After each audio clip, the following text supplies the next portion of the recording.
We're going to do a brief video on SP 500 ES support levels, and we've got the support levels here for October 24th, Monday, for SP 500 ES futures contracts. Let's take a quick look. These are for 1, 2, 5, 10, and 20-day hold periods. These are trading days.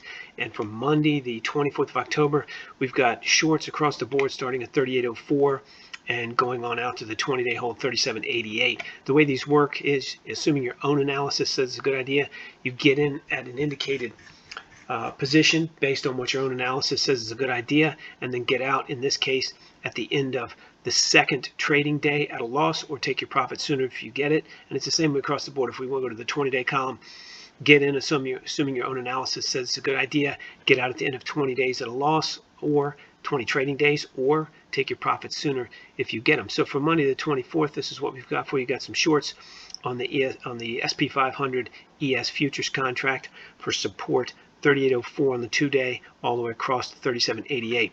These come out every morning before 7 a.m. at RBAMresearch.com.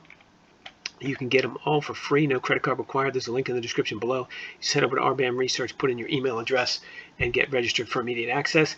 They come out at 7 a.m. Monday through Friday, but if you come in the night before, after 6 p.m., you can usually get early access to 190 stocks, the major forex pairs, BTC crypto, SP 500 ES, as I just showed you, crude, gold, and T-bond futures. Again, everything's for entertainment purposes only. You can't use it for anything other than entertainment. You have to do your own analysis, including my commentary and our entry prices. You definitely trade at your own risk.